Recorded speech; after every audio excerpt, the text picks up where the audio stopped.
Hi! So last week I finally watched the Raimi Spider-Man trilogy. Yes, after like 2 decades. And that's why we have our guest of honor today. Coincidentally, it's not because it's coming back to theaters, it was just I felt like it.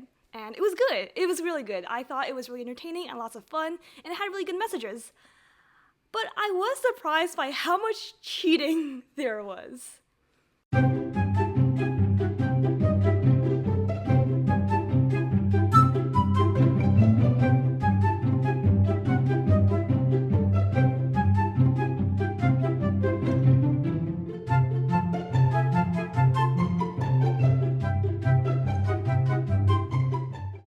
But don't worry, like I mentioned, there are a lot of good things I also want to say about it. So let's start from the beginning. I'll be talking about the trilogy as one complete story instead of 3 separate movies because I feel like that works a lot better. And here is just a really quick plot recap for anyone who hasn't watched it recently. So first of all, we have Peter Parker, our main character, of course. He is just this sort of nerdy loser type character. He is going on a school trip with his best friend Harry and his crush Mary Jane. He gets bitten by a fancy spider and, wakes up with these cool new powers. Meanwhile, his friend's dad, Norman, he gets injected with some crazy chemical, he goes crazy, and he kills a scientist. So we get the iconic "with great power comes great responsibility" scene with Peter's Uncle Ben. Peter tries to make some money wrestling to impress MJ to get a car, but he gets scammed and he lets a thief go, and the thief kills Uncle Ben. So Peter's actions basically lead to Uncle Ben dying, and he feels obviously really guilty about it, and he becomes Spider-Man. Now Norman, he becomes a super evil bad guy called Green Goblin, and he kills a bunch of people, and he and Peter get into a fight, and then at a dinner, he recognizes the wound on Peter Parker's arm, so he's like, oh, Peter Parker is Spider-Man. So Norm Goblin attacks Aunt May, Harry gets cheated on, and Norm Goblin figures out MJ is Peter's weakness. So Norm Goblin kidnaps MJ and a bunch of kids, and he's like, oh, you have to pick between them. But Peter saves them all because he's Spider-Man, and they have a big fight again, and Norm tries to kill Peter, but then he accidentally kills himself instead. But then Harry, sees Spider-Man with his dad's body, and he's like, oh my god, Spider-Man killed my dad. And he's like, oh, I'm gonna get revenge. And then MJ tells Peter she's in love with him, but Peter's like, no, we're just friends. He friend zones her because in order to protect her, and that is the first movie. The second movie starts off with Peter's entire life is just a mess because of his Spider-Man duties. He's constantly juggling all of these things all at the same time, falling behind on rent and stuff. And it's basically showing how, being Spider-Man is really taking a toll on his civilian life. And Harry, of course, hates Spider-Man for killing his dad, so he still has that grudge, and now he's running the company. Peter goes with MJ to protect her, and even though they still obviously like each other, she's like, you know what, whatever, and she begins to date this other guy, and she even gets engaged. Harry hires Dr. Otto Octavius, the super smart science guy, to build a sci-fi machine, and Otto is nice, and he and Peter bond over science, and they become friends. But Otto's science experiment goes very wrong, and he accidentally kills his own wife, and everything just goes terribly, and Harry's life is ruined, and Peter's life is also a mess, and Peter's like, you know what, screw this, I'm gonna stop being Spider-Man, I'm gonna prioritize my civilian life. So he does, and things get a lot better, right? He gets his life under control. He even has time for MJ things, and things are going well for him mostly. But he is still a superhero at his heart. Even without his powers, he saves a kid from a fire, but one other person was still stuck in the building, and that guilt makes him want to become Spider-Man again.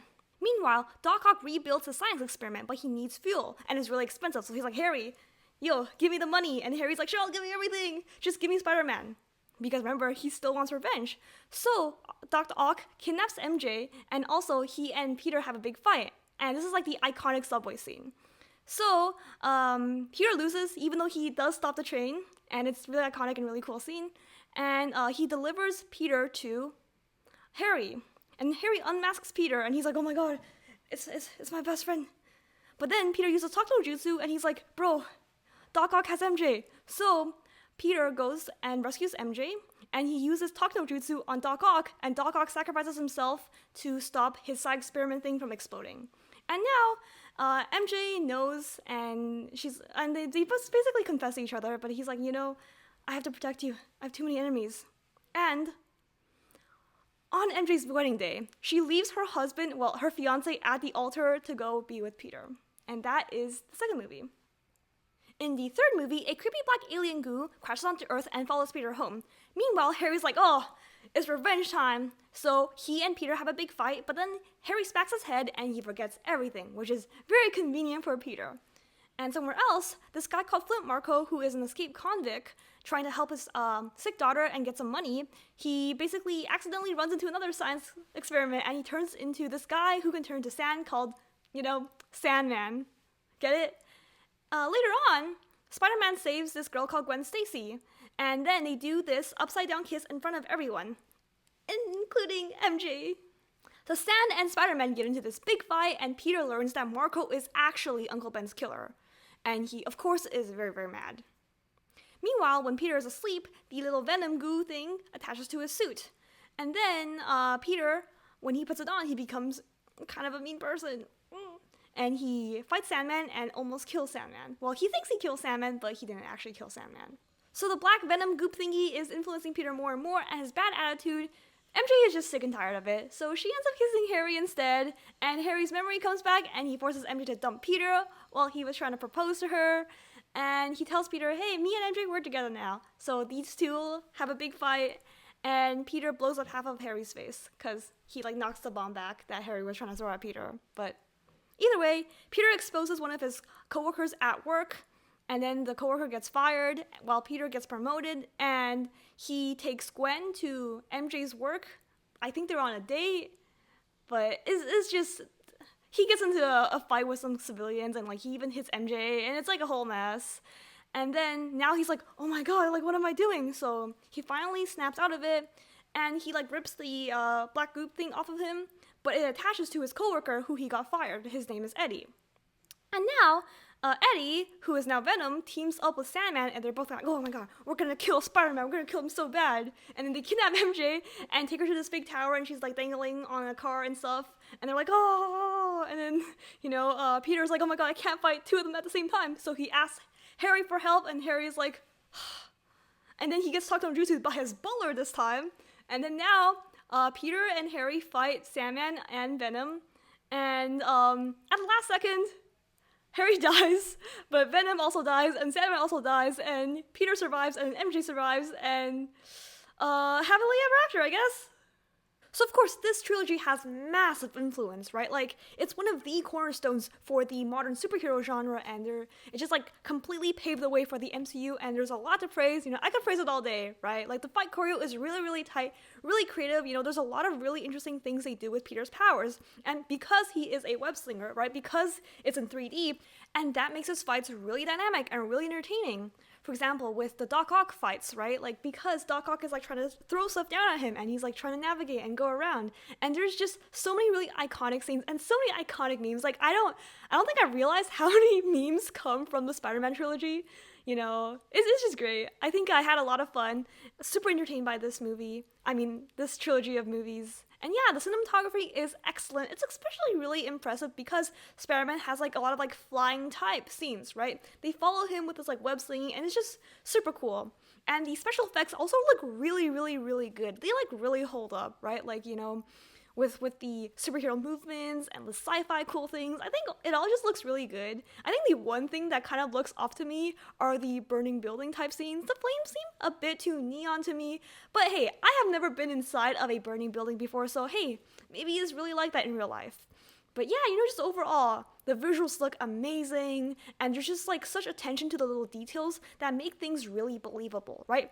I say believable to contrast with realistic because, come on, superhero movies are not meant to be realistic. These things don't happen in real life, but they have to be believable, right?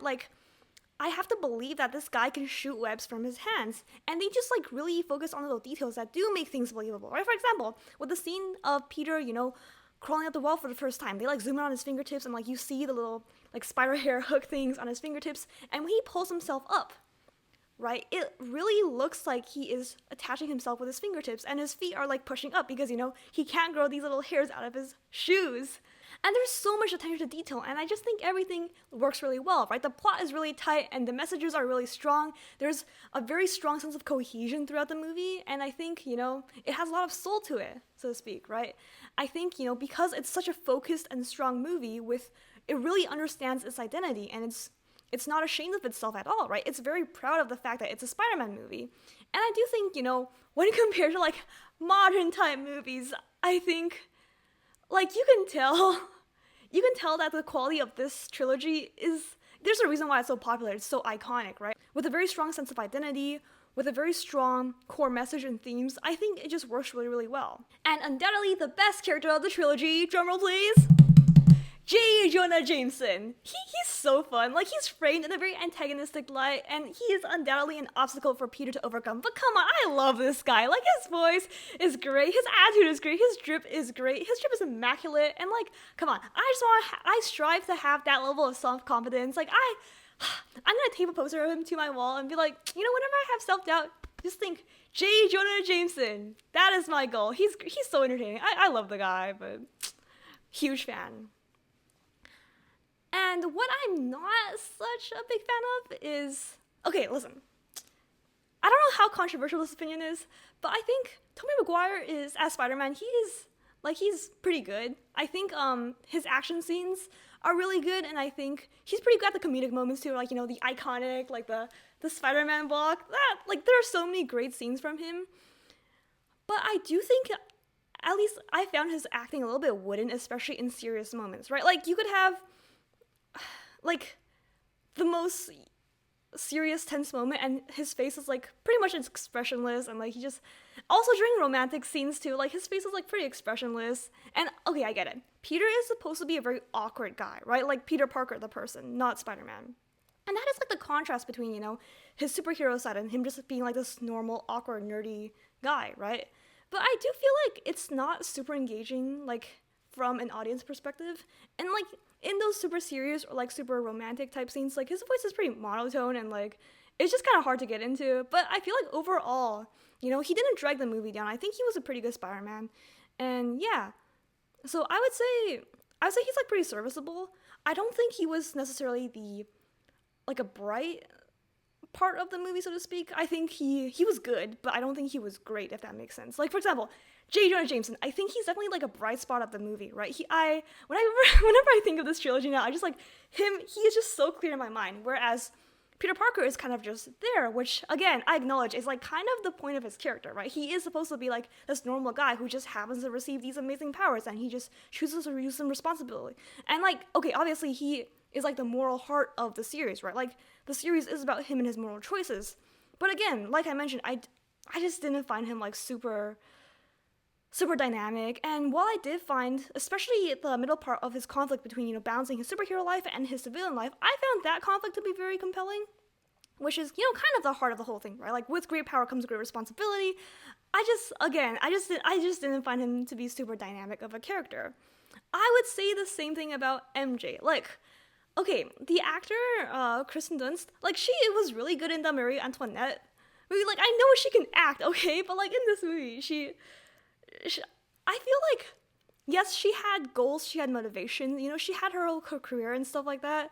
So I do feel like, I think I was both surprised and disappointed by the level of writing given to her, you know, as the love interest, right? Because this movie is over 2 decades old, right? So like, with the, you know, it is a product of its time, and I don't think it does too terrible of a job. Like, I didn't expect her to like actually have goals and like motivations and stuff, so I was surprised by that. But I do feel like her personality is like pretty bland, and yeah, I just don't know what you guys see in her, right? Like, I mean, I'm just referring to like Peter and Harry, right? Because they fight over her, right? I'm just like, she's just kind of there. Like, she doesn't have too much of a personality, and I genuinely don't have too much to say about her besides the cheating thing. I know life's hard. I know I should be supporting fellow girls, but come on, like, why is there so much cheating in this movie by MJ specifically? And yes, there are cheating parts that are not by MJ, but like, because she is the love interest, and you know, obviously there is the romantic subplot is kind of like her responsibility. Like, she is the one doing most of the cheating. I don't understand, in what world is this okay? Like, okay, let's just, first movie, right? So, she and Harry are dating, right? And obviously Harry is like not that great of a boyfriend. There are a couple scenes in the movie which like pretty strongly, like narratively, you're supposed to see Harry as like a pretty bad boyfriend, right? Like just, not really respecting her, like being a waitress and, being like, hey, you should wear the black dress. Haha, why are you wearing the red dress? And, obviously there's that scene with, him choosing his dad over MJ. And, like, obviously he's not meant to be a great boyfriend, but regardless, like, you should just dump him before you do anything else, right? Because there's that scene of, the two of Peter and MJ, being in Aunt May's hospital room, and they're like, she is emotionally cheating, and Harry walks in with flowers to give Aunt May, and it's like, oh my god, what are you doing? And obviously it's not just her fault, right? Peter is completely to blame for here too, because he knows that MJ and Harry are in a relationship, but he, like, I don't understand, like, does no one else see a problem with this? But that is not the worst part, okay? Like, obviously she's like, oh yeah, like, they kiss. They have the iconic Spider-Man kiss, which is very iconic, yes. But, like, you're still cheating. Like, at this point, you still haven't dumped Harry. I don't understand. Ah. But even worse, in the second movie, okay? In the second movie, she is in a relationship with this other guy. She is dating him. And then they get engaged. And at this point, she, like, still has some scenes with Peter. Like, obviously, like, they clearly have feelings for each other. So, like, from an emotional level, I'm not blaming her for still being in love with Peter. But, like, why are you still dating this guy then? Just, like, dump him. And then, like, she accepted his proposal. And then she leaves him at the altar. Like, at any point in time, she had a choice. She could have dumped the guy. But no, like, listen, bro, there is no excuse for cheating, okay? There is absolutely no excuse for cheating. And then in the third movie, it's Peter doing the cheating. Well, actually, Emily also cheats, so I guess it's mutual cheating. But yeah, so there's that scene where Peter kisses Gwen as Spider-Man in front of everyone, including MJ, and MJ gets really mad over it. But, like, at the same time, she did the exact same thing to Harry, right? Because she did the upside-down Spider-Man kiss with Peter while she was still dating Harry. So I'm like, I feel like it's kind of unfair to get mad at him for it. Like, I'm not defending Peter, okay? You absolutely should not be kissing other people when you're already in a relationship. And then he's, like, acting all, like, confused about why she is upset about it. So I don't understand, like, why she doesn't reflect on her own actions and be like, hey, I actually did that to Harry too. But anyways, yes, Peter does the cheating, and this is, like, before he was mind controlled by Venom too, or, well, mind influenced. So he has literally no excuse for this. And it's just like, oh my goodness. And obviously there's, like, that scene where she kisses Harry while she's still in a relationship with Peter, and, like, the narrative, the movie, never calls him out for it. And you might be wondering, like, why are you spending so much time talking about the romantic subplot in a superhero movie, right? It's a superhero movie.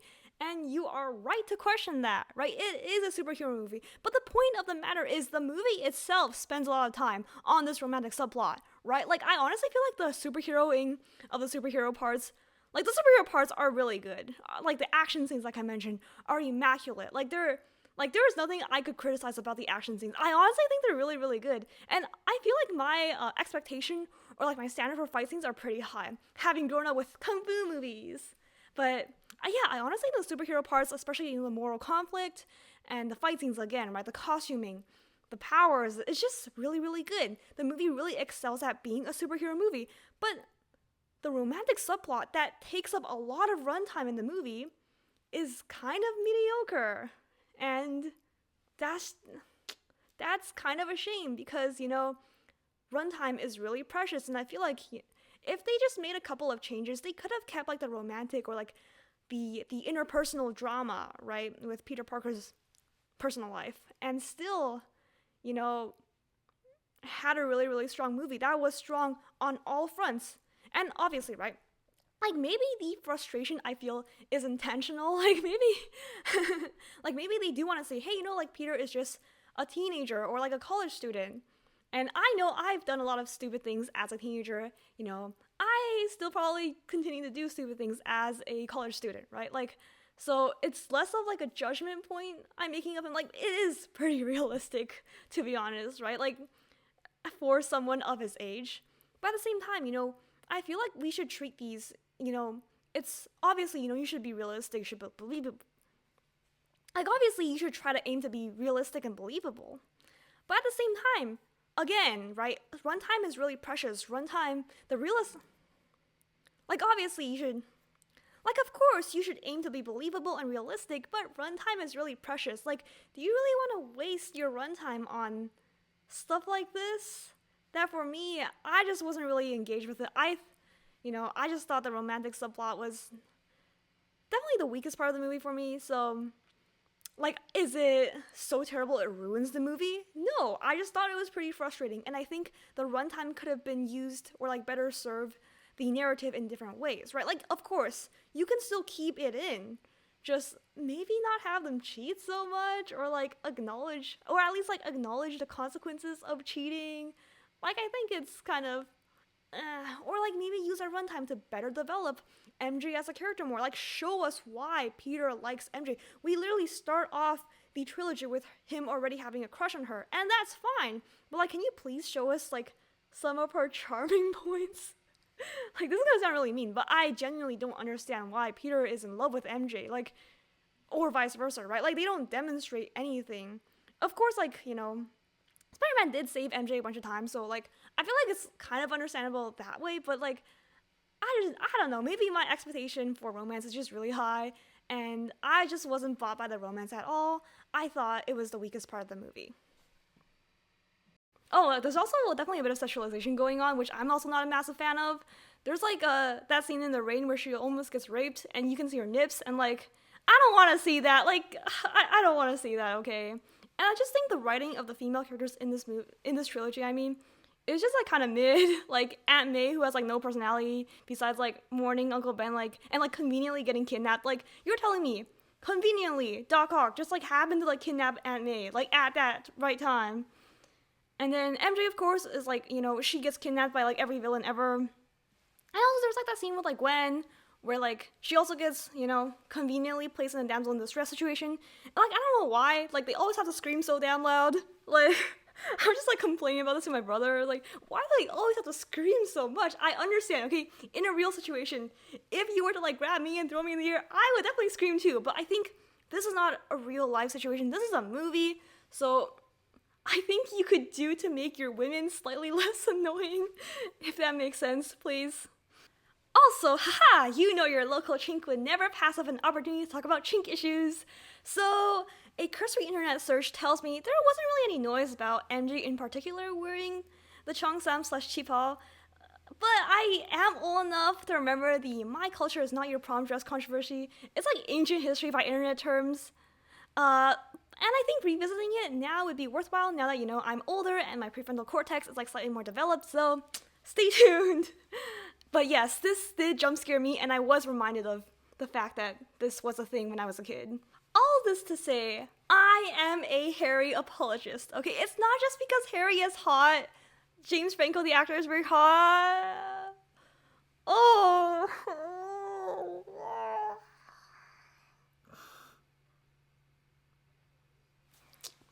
Yes. Honestly, I feel like Harry didn't do anything wrong. Like, yes, he was a bad boyfriend to MJ. Like, I understand that, right? Just because someone is a bad boyfriend doesn't mean you should cheat on them. You should just dump him. And, like, he didn't deserve this. And also, like, why didn't Peter just communicate? There's so much of the movie that could have been solved if Peter was like, hey, dude, like, I'm sorry about your dad, but it wasn't really my fault. Like, he was trying to kill me. He killed himself. And, like, just explain things. Like, why is there so much miscommunication? Just talk. Just, and also, Harry didn't kill anyone, and he was just, like, going after Peter because, personal reasons. And honestly, I just, like I knew he was gonna die. He is completely doomed by the narrative, and I was just praying, like, come on, just please subvert my expectations, please survive.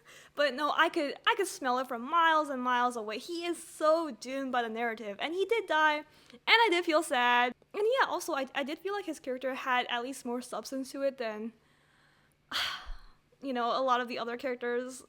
I think his actor had a lot of charisma, and he was just, pretty entertaining to watch. Even his, mini evil arc was pretty fun to watch. So yeah, Harry apologist. Editing me here to chime in that Harry literally still trusted Peter after he stole his girl, so to speak, literally considering him family. And also my brother calls him Majestic Dude, and I thought that's pretty funny. Another part of the movie that I felt fumbled a little bit was with the work-life balance of Spider-Man. So I did mention earlier that, one of the moral strong points, one of the hearts of the movie, something that I felt really, really compelling was, Peter's civilian life kind of falling apart when he became Spider-Man. Because I honestly think that sacrifice is really, really compelling morally, right? Like, which one do you prioritize? Because he is saving lives. Like, he single-handedly is, in the movie, lowering the crime rates and whatnot, right? And it kind of gets resolved in the third movie without anything. Like, something that was such a moral conflict in the second one, to the point where, his life is falling apart and he's losing his powers. And it kind of, just gets snapped away. Like, it's never revealed how he, balances his work-life balance. Like, which one does he prioritize? It's just like, oh, actually, no, his life is great now. In the third one, everything is fine. So I would have loved to see that being explored a bit more because, he obviously returns to being back to Spider-Man, so he clearly views, saving lives as important, but, the fact of the matter is, in the second movie, a main part of the moral conflict was him being like, hey, do I put aside, do I make sacrifices? With great power comes great responsibility, right? Do I sacrifice my civilian life in order to save more lives? And the answer for him at the end of the movie is yes, right? But in the third movie, we don't see any consequences of that. I mean, obviously, MJ gets put in danger because of that, and there are consequences like that, but, the moral conflict of, his civilian life being in shambles is never really touched on again. So I would have found that, more interesting if they touched on it. But overall, yes. Again, very entertaining movie, and I can see why it's a classic, I think a piece of art doesn't have to be perfect to be amazing, and I really enjoyed it. So yeah, thank you for watching. Hopefully I'll see you next week.